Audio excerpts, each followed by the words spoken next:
Yes. just... So Sabrina, what advice do you have for women struggling with like this self-confidence or body image during this time? I think, one of the biggest things is really looking at your body and finding parts of your body that you love, right? There may be areas, for example, my stomach, which I don't love as much, but there are other areas of my body which I can still highlight and make myself, feel good about getting dressed. So you mean, Sabrina, we have to stop focusing on what we don't like anymore. Exactly. Right? When I ask, I have a style survey I send out to clients because, Yes. I want to find out more about them. And I actually do ask them, I say, tell me some areas of your body that you want to emphasize. And then tell me the areas, where you may not want to emphasize. And I think it's really important information because we also have to know what we love. And it's okay to say that there's areas we don't love so much, but we need to start from a place of love. So it could be something, like I love, my neck, and this is something that I want to highlight more, and we can give style solutions to do that. I think sending yourself love and compassion is key, because I think we gave so much up to now to others, that love, that compassion, and it's about like turning inwards now. Yeah. And giving it to ourselves. Yeah. The sad thing is, I also hear from, I do have like potential clients who don't end up working with me. But sometimes one of the reasons is I haven't lost the weight.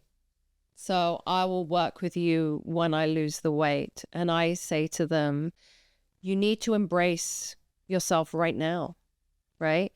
Even if you just, buy yourself a few pieces and, find something that you love. Because when you see yourself in the mirror and you start to love yourself, then you're going to want to reach your goals. May I share something with you? Yes, please. I gained some kilos, not at the beginning, just like recently.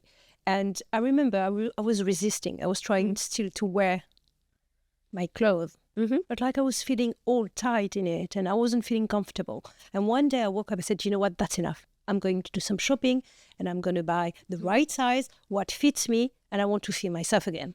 Yes. And it's like life-changing. And how do you feel now? It's life-changing because like you stop. It's not like wearing something that doesn't fit you anymore, and then you feel like, oh my God, I need to lose those kilos right now at the minute. But you're carrying that feeling with you when you're wearing those tight clothes. Yes. When you're looking 100%. At them in your wardrobe. 100%. And you feel better. And then I bought like new clothes and ended up losing the weight. You know what I mean? Like, yes. It's very because interesting. That's what happens to your mindset, because you start to think of yourself more positively and you love yourself. Yeah. When you see, and I say to people, it's not, forget the size on the tag. It's more about how it looks on your body.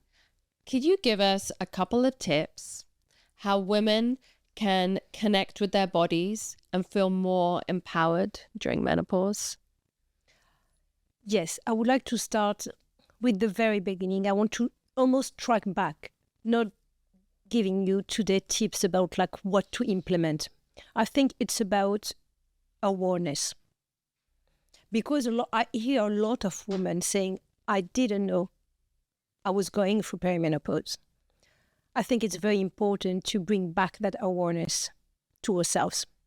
So I think the first step would be really to pause, to take that time and to scan your body, your mind, and your emotions, and to realize what really changed, and to be able to face those changes. You need to know what's going on, not just like getting through thinking it's going to be okay, I'm going to deal with it. I don't need to deal with it. I just need to get through life with that no matter what.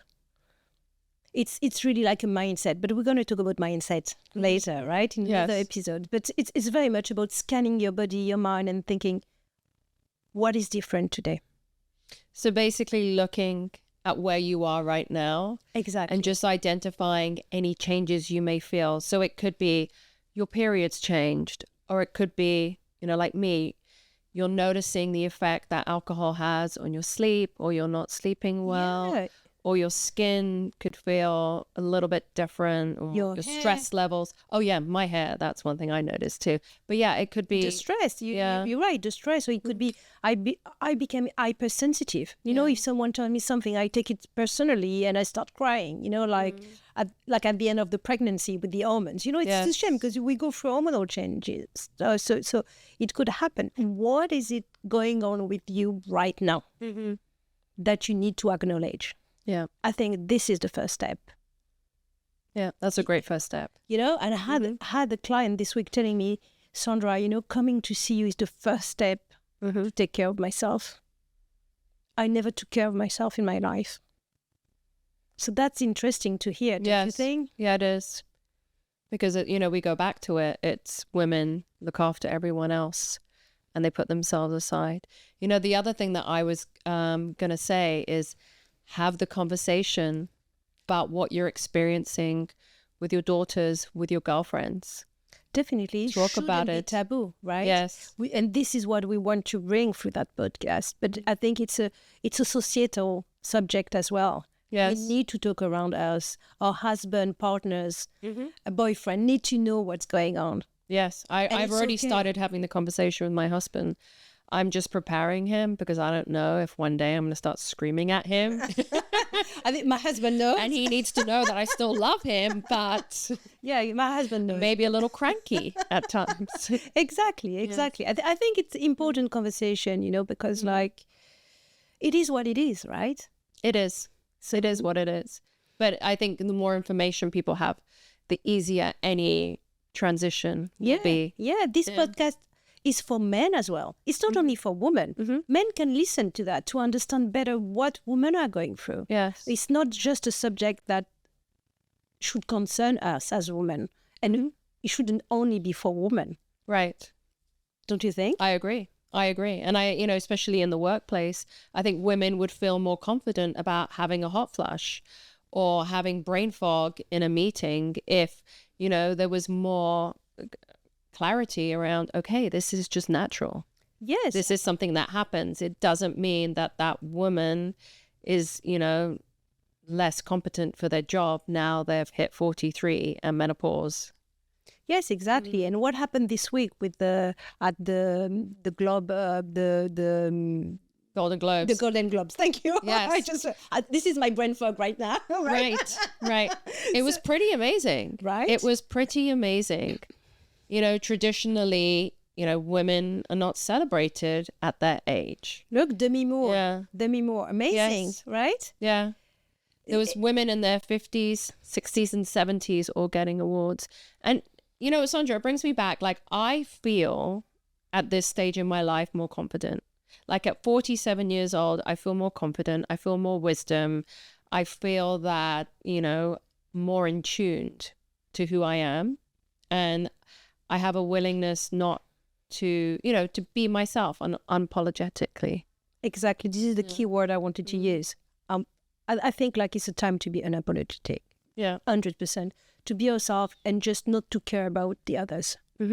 What they think, or, you know, it's about like removing that like pressure on yourself. Because it's unnecessary. Isn't it? So if listeners could take away one message, Sabrina, about reclaiming their identity and self-worth, what would it be? So I think we've discussed it that, you know, women at, you know, going through perimenopause tend also to feel invisible. Like there's this invisibility that's cloaked. We heard that a lot. And I think it was one of the first key words that we heard that like clicked in our mind and led us to the project that we are. Yes.